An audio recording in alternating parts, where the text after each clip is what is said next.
President Biden delivered a speech Thursday night calling former President Donald Trump and his supporters a threat to American democracy. Former Soviet President Mikhail Gorbachev passed away earlier this week, and California asks its residents to stop charging their electric vehicles this weekend as they try to conserve energy amidst a heat wave just days after banning the sale of gas cars. That and more today on Pepp Talk.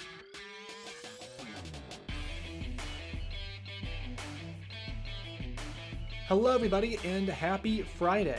Welcome to the semester's first ever episode of Pepp Talk, a show where we will quickly go over this week's current events and news so that you are always up to date with what's going on around the country and campus, so that whenever you're out with friends or with your family, you'll be able to contribute to conversations and you won't have to have that hefty time investment of looking at various news articles and sifting through news sites online, figuring out what's really going on, trying to understand what's going on with Russia and Ukraine or with inflation or gas prices.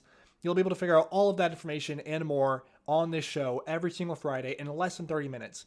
We know that your time as a college student is important to you and that you have a lot of stuff going on in your life with school, work, friends, family, hobbies, parties, whatever it may be. We know that you might want to be invested in the news a bit more, figuring out what's going on behind Russia and Ukraine, or as I said, inflation or gas prices, anything that's going on, but maybe you don't have the time. That's why we have this show, and every single Friday we'll release an episode talking about the week's current events and news cycle, and we will keep you up to date on everything that's going on in a very timely, quick manner. So thank you so much. This is a student-run podcast, so we enjoy you listening. And with that being said, let's go ahead and get started. So President Biden delivered a speech last night in Philadelphia where he addressed what he thinks are serious threats to democracy. He addressed the soul of the nation, as he put it. And he, in this speech, said that former President Donald Trump and his supporters were the threat that America has towards its democracy. And he basically says throughout his speech that MAGA Republicans, is what he calls them, as he calls them a major threat to American democracy, saying that they are trying to unravel the republic as we know it.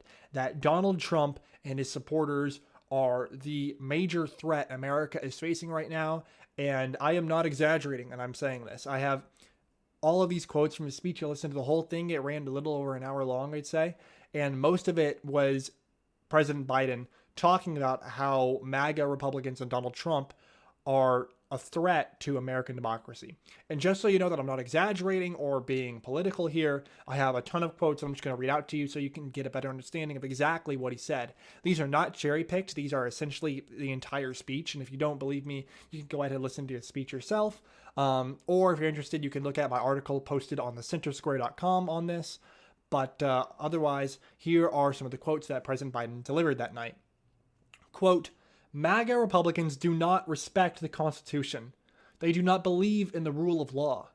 They do not recognize the will of the people. They refuse to accept the results of a free election. Donald Trump and the MAGA Republicans represent an extremism that threatens the very foundations of our republic. They are working right now, as I speak, in state after state to give power to decide elections in America to partisans and cronies, empowering election deniers to undermine democracy itself. MAGA forces are determined to take this country backwards to an America where there is no right to choose, no right to privacy, no right to contraception, no right to marry who you love. Now that's about 3 or 4 quotes right there of what President Biden has said. He basically goes on and on and on to say that MAGA Republicans and Trump basically promote authoritarian leaders. They fan the flames of political violence and are a threat to Americans' personal rights and pursuit of justice. He even goes on to say that they are the threat to the very soul of this country. And he doesn't really provide any evidence to back any of this up. It's trying to just continues to berate MAGA Republicans and Donald Trump. And then he goes on to say that essentially Americans need to unite with one another. We need to put aside our differences, no matter what side of the aisle we're on, no matter ideological differences, but that we need to come together and face this threat that is being posed by Donald Trump and his supporters. Then he finally ends his speech by essentially celebrating his successes as president. He celebrates the passing of an economic recovery bill, saying that it has boosted the economy so much so that he calls America's economy faster and stronger than any other advanced nation in the world. And if you don't believe me, here is the exact quote. Quote, "Today, America's economy is faster, stronger than any other advanced nation in the world," end quote. And he also goes on to celebrate the passing of a health reform bill and his Inflation Reduction Act, as well as his infrastructure bill. And basically, that's the end of his speech. Most of it is berating MAGA Republicans and Donald Trump and calling them, essentially villainizing them, saying that they are a threat to democracy. And then he finishes up with that celebration of his accomplishments as president and basically calling for unity amongst Republicans and Democrats alike against Donald Trump and his supporters. Now, Republicans responded to this by saying essentially that, hey, isn't it a little hypocritical of you to call for unity and to essentially have a campaign run on unity and America oneness with one another, yet at the same time you give this speech about how evil the former President Donald Trump was and his supporters.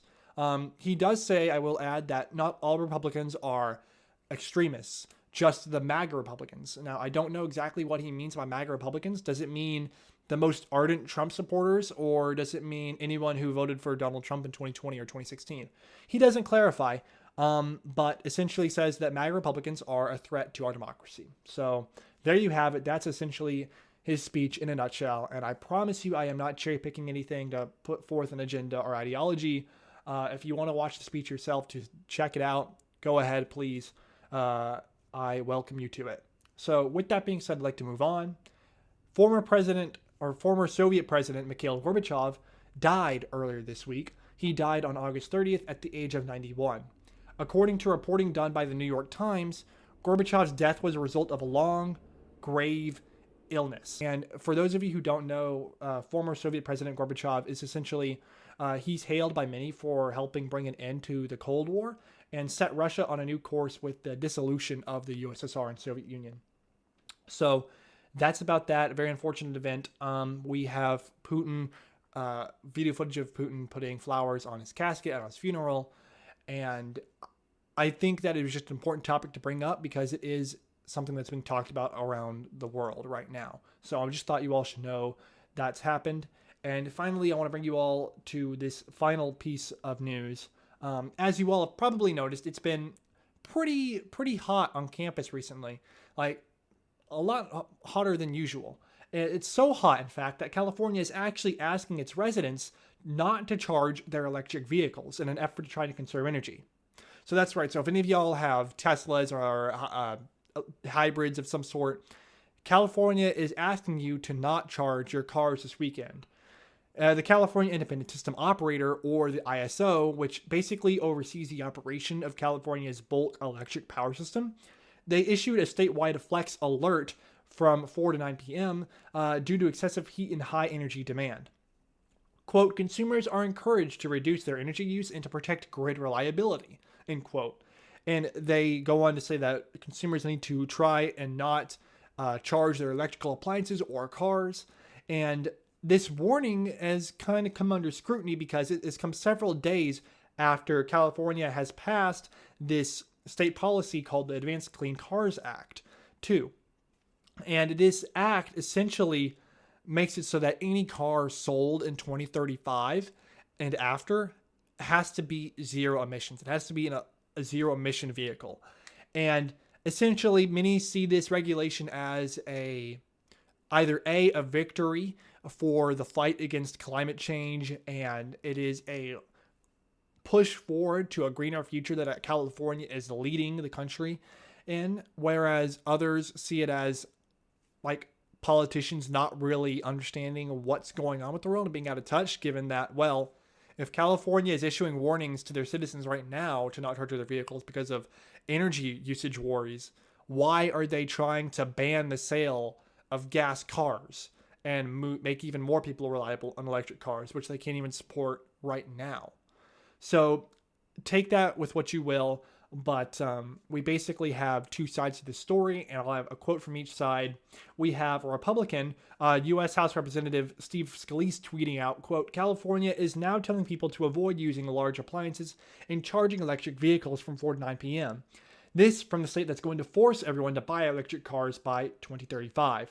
This is what Democrat control looks like, and they want it nationwide. What a joke, end quote.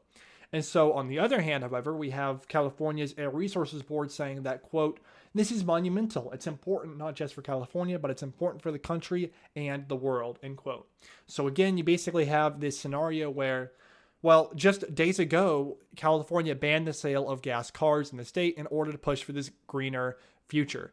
And at the same time, they are failing to support the amount of electrical cars and energy that's needed right now. So a lot of people are just seeing that as an issue foreseeably in the future. And it's kind of come under scrutiny because of that. And this kind of whole move comes after California Governor Gavin Newsom originally issued the executive order in 2020 to reduce greenhouse gas emissions. And that's actually about it. Actually, pretty quick news cycle today. I hope you all enjoyed.